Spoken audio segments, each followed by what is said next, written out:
Não pula esse vídeo não, porque ele trata de um assunto importante, hein? Sua cidade está perdendo dinheiro e ninguém está entendendo direito o motivo disso estar acontecendo. E olha, tá cheio de fake news voando por aí.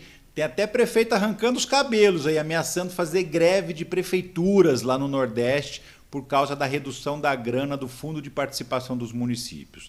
O assunto é complexo, mas é importante, então eu vou tentar deixar o mais explicadinho possível, até para você não ser enganado pelas fake news. Como eu te falei, estão rodando e rodando muito.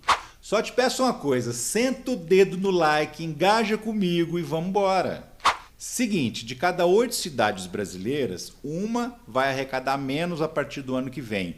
Em alguns casos, muito menos, por causa da redução do Fundo de Participação dos Municípios. O que é isso? O FPM é a grana que o governo arrecada com o Imposto de Renda e o Imposto sobre Produtos Industrializados, o IPI. Uma parte dessa grana fica com o governo, a outra parte vai para os estados e para os municípios. E sabe o que é comum? Quanto mais pobre for a cidade, mais dependente ela é do FPM. Na maior parte do Nordeste, os municípios dependem principalmente da arrecadação desse fundo. 7 em cada 10 municípios brasileiros vivem praticamente do Fundo de Participação dos Municípios. É muito mais dinheiro do que o IPTU, do que o IPVA, do que todos os outros repasses. Esse bolo todo é dividido entre as cidades conforme a população e também a renda média dos moradores. É um cálculo assim super complicado que é feito pelo Tribunal de Contas da União. Guarda esse nome que é importante, Tribunal de Contas da União. É um órgão que pertence ao Congresso Nacional, ao Legislativo. Ele que determina como o governo federal vai depositar cada dinheirinho na conta de cada prefeitura. Então, para deixar bem claro, o Congresso Nacional, via TCU, determina, manda.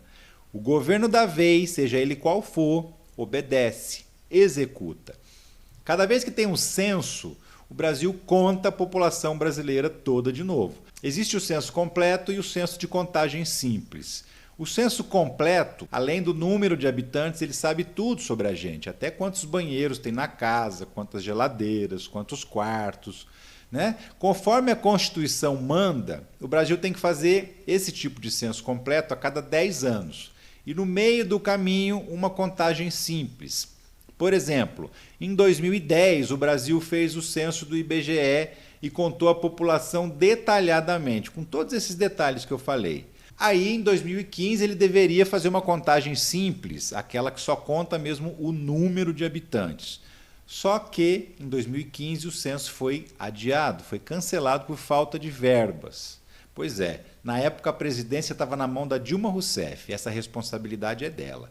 Como não teve em 2015, ficou acertado que em 2020 teria um novo censo completíssimo, desse que pergunta de tudo. Mas aí, já no governo Bolsonaro, em 2020, teve a pandemia. E não dá para fazer pesquisa batendo de porta em pleno período de isolamento social. Então o censo foi adiado para 2021. Ok, tudo bem. Chegou em 2021, o Bolsonaro, via Paulo Guedes, cancelou de novo o censo, dessa vez por falta de verbas. E em 2022 não ia ter de novo, mas aí alguém entrou com uma ação na justiça, foi parar no STF e o STF mandou o governo fazer em 2022. Aí ele foi lá e fez. Nesses 12 anos que o Brasil passou sem contar a sua população, o IBGE vai fazendo estimativas do crescimento com base nos gráficos das pesquisas anteriores. Mas é uma estimativa, não é uma contagem de verdade. E o que aconteceu quando o Brasil finalmente contou a sua população de novo?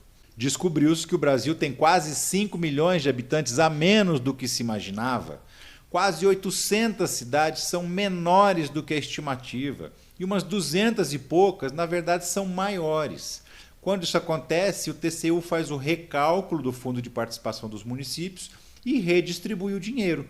Então, uma cidade que recebia como 30 mil habitantes, de repente descobre-se que ela tem 20 mil, é claro que a arrecadação vai cair, o repasse vai despencar. Isso é o desespero dos prefeitos. Por quê?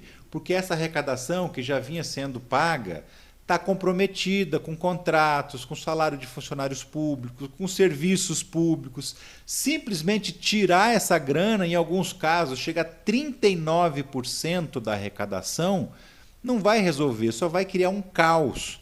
Tem prefeito que está se preparando, já começou a demitir funcionário, paralisar serviços. Por quê? Porque a partir do ano que vem não vai ter dinheiro para pagar. E mais da metade das cidades afetadas, nesse caso, são do norte e do nordeste. E agora, como é que faz, hein? Pois é, dá para pelo menos tentar impedir que essa queda seja muito maior do que é. De que forma? Fazendo uma lei que diluísse a perda em 10 anos. Isso foi feito. O Congresso Nacional aprovou uma lei que dilui a redução da arrecadação ao longo de 10 anos e o governo Lula sancionou essa lei. Então, a partir de 2024, o governo federal vai repassar mais dinheiro aos municípios do que deveria repassar para evitar que eles arrecadem cada vez menos. Mesmo assim, é só um oxigêniozinho assim de leve, não vai resolver o problema, porque a arrecadação vai continuar caindo 10% ao ano. E tudo isso só aconteceu porque a gente ficou 12 anos sem fazer um censo, 12 anos sem contar a população. O governo agora está até estudando uma possibilidade de fazer um auxílio emergencial para as prefeituras para tentar evitar essa queda de arrecadação e os impactos disso nos municípios. Isso tudo está em estudo dentro do Palácio do Planalto, mas, como diz o nome, ainda é estudo.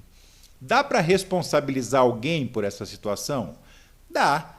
Dá para responsabilizar os governos que não fizeram o censo na época que deveriam ter feito. No caso, Dilma Rousseff e Jair Bolsonaro. E é isso. Espero que você tenha entendido essa confusão.